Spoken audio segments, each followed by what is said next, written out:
भारत सरकार रेल मंत्रालय की तरफ से एक नोटिफिकेशन जारी किया गया है। ये है तो बहुत पुराना, लेकिन अब बहुत ही ज़्यादा ये चर्चा में है। ये क्यों है, आइए जानते हैं इस नोटिफिकेशन में। ये नोटिफिकेशन देखिए हिंदी में भी है और इंग्लिश में भी है।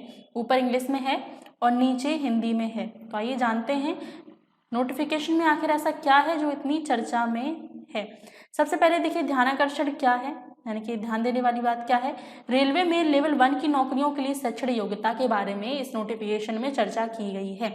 लेवल 1 की नौकरियां जो होंगी, जो भी नोटिफिकेशन जारी होगा उसमें शैक्षणिक योग्यता क्या रखी जाएगी, यानी कि मिनिमम क्वालिफिकेशन क्या होगी, यहाँ पर ये ध्यान देने वाली बात है। पहले पैराग्राफ में बोला गया है कि रेलवे में सिविल इंजीनियरिंग, मैकेनिकल, इलेक्ट्रिकल और सिग्नल एवं टेलीकॉम विभागों तथा कैटरिंग प्रभाग में पे मैट्रिक्स के लेवल 1 में कर्मचारियों की सीधी भर्ती के लिए निर्धारित शैक्षणिक योग्यता national council for vocational training द्वारा प्रदत्त नेशनल अप्रेंटिसशिप सर्टिफिकेट सहित 10वीं उत्तीर्ण या ITI सहित 10वीं उत्तीर्ण होनी चाहिए।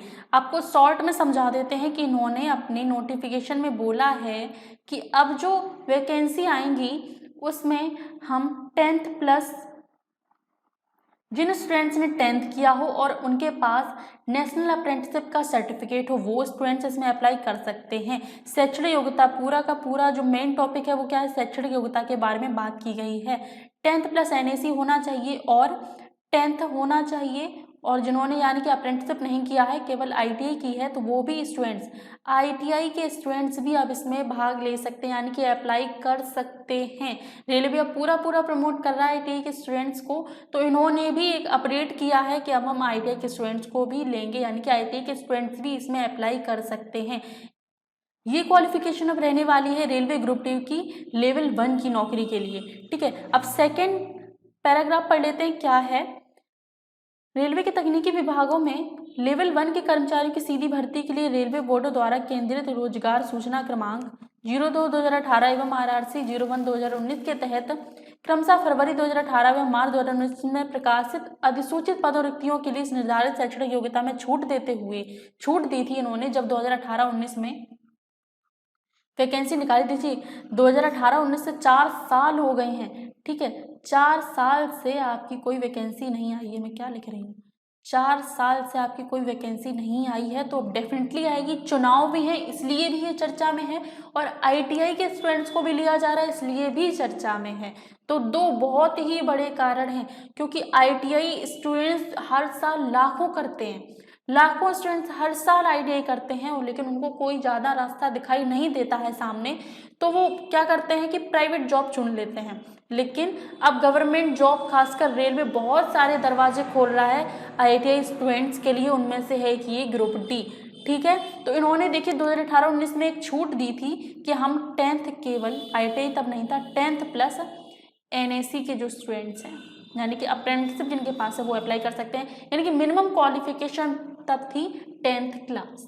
ठीक है, मिनिमम क्वालिफिकेशन थी तब 10th क्लास। अब थर्ड पैराग्राफ में पूरा पूरा समझ में आ जाएगा कि पूरा का पूरा मैटर है क्या।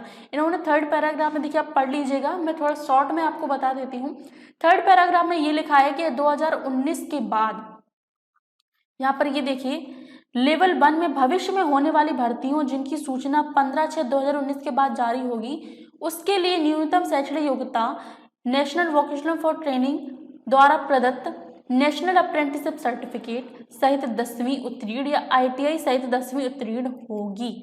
यानी कि पहले नोटिफिकेशन जो था 2019 का, 2018 का जो भी क्वालिफिकेशन थी वो तो थी, अब क्या है, इन्होंने साफ सीधे लिखा है कि भविष्य में होने वाली भर्तियों जिनकी सूचना 15/6/2019 के बाद जारी होंगी।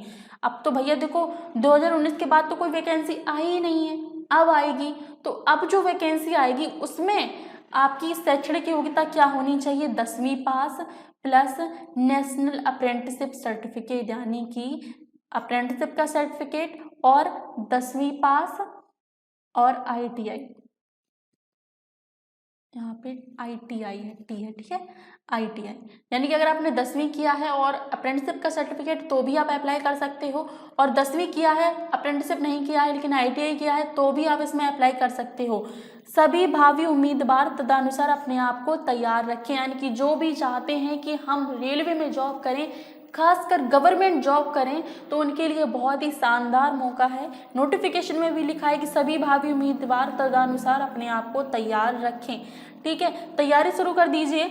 अब देखिए नोटिफिकेशन आप कहोगे कब तक आएगा, ये जो नोटिफिकेशन है ये कब तक आएगा, तो देखिए संभावित है, कहा जा रहा है संभावित है और बहुत ही ज़्यादा संभावना है इसकी कि ये 2023 के एंड में आ जाएगा, लास्ट ऑफ 2023, यानी कि नवंबर या दिसंबर में, कह सकते हैं नवंबर या दिसंबर। संभावित है, पूरा कंफर्म नहीं है, नवंबर या दिसंबर में आ सकता है या फिर जनवरी 2024 में ये नोटिफिकेशन आ सकता है, क्योंकि उसके बाद आ जाएंगे इलेक्शन, आचार संहिता लग जाएगी, उसके बाद ना कोई नोटिफिकेशन आएगा, ना कोई एग्ज़ाम होगा, कुछ नहीं होगा। ठीक है, तो ये पूरी की पूरी संभावना है कि नवंबर या दिसंबर में इसका नोटिफिकेशन आएगा। मतलब कि और भी जितने हैं, यानी कि ALP, अगर आप ALP की तैयारी कर रहे हैं, और भी बहुत सारी वैकेंसीज़ हैं जो कि बहुत, रेलवे में तो बहुत सारे पद खाली हैं, तो वैकेंसी तो आने ही वाली है। तो ग्रुप डी की अगर तैयारी कर रहे हैं, ग्रुप डी में अगर नौकरी करना चाहते हैं रेलवे की, तो ये आपकी क्वालिफिकेशन आपके सामने है। ITI को भरपूर तरीके से मौका दिया गया है, प्रमोट किया जा रहा है रेलवे की तरफ से। अगर आप ITI स्टूडेंट्स हैं तो उसको ज़्यादा से ज़्यादा शेयर कीजिएगा अपने ITI स्टूडेंट्स को, उनको भी पता होना चाहिए कि अब क्वालिफिकेशन चेंज हो गई है। ठीक है, इसी वजह से ये देखिए आपने पूरा का पूरा नोटिफिकेशन देख लिया होगा, इसी वजह से ये इतनी चर्चा में है तो ये पुराना, क्योंकि देखिए उन्होंने 2019 का है, 2019 में इन्होंने बोल दिया था कि इसके बाद जो भी हमारी जो भर्तियां होंगी उसमें हम ये जो छूट है ये लागू नहीं होगी। उसके बाद हम जो भी क्वालिफिकेशन रखेंगे, जो उन्होंने रखी है 10th+ NAC और 10th+ ITI, ये हम रखने वाले हैं। ठीक है, तो ये पूरा का पूरा आपने समझ में आ गया होगा। और अगर वीडियो आपको पसंद आई हो तो प्लीज़ लाइक कर दीजिए, शेयर कीजिएगा।